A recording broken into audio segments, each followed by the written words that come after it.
When separate but equal education wasn't realized in Tulsa during the 1950s, civil rights activists and teachers pushed to blend once segregated classes together. Tulsa Public Schools made that change in 1956. 2 Works for You's Dane Hawkins introduces us to 2 key teachers who played a role in breaking down racial barriers in Tulsa classrooms. Expectations for children. If they are high, they will rise to the occasion each and every time. This time, the expectation was for them to do something no students in Tulsa had ever done before. The emphasis for integration, I think, was first of all with middle schools and elementary schools. It was quite an involved time period for Tulsa Public Schools. As retired Tulsa Public School history teacher Dr. Marsha Edmonds reflects, it was tougher for some students than others when integration started in 1955. The burden of desegregation rested with the African American community. A lot of students during that period of time were relocated. And in the beginning, it wasn't always welcoming.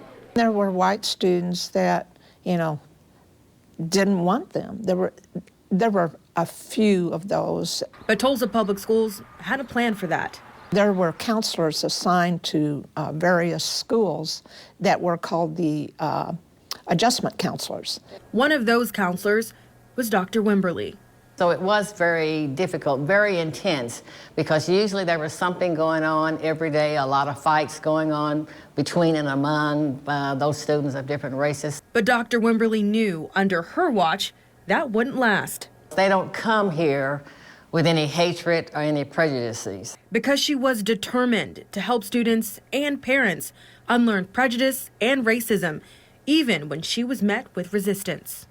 It's not what someone calls you, it's what you answer to.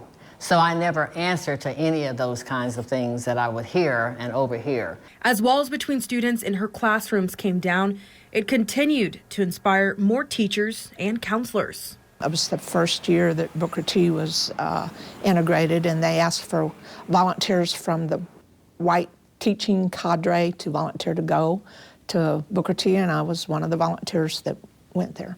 And in time, more walls came down, and true change within education was in sight. After class, I saw a lot of teachers with tears in their eyes, feeling like, we made it, we did it. Which was the true goal of the first educators to break down barriers in Tulsa classrooms, no matter the color. A child is a child is a child is a child, and you love them regardless. Dane Hawkins, 2 Works for You.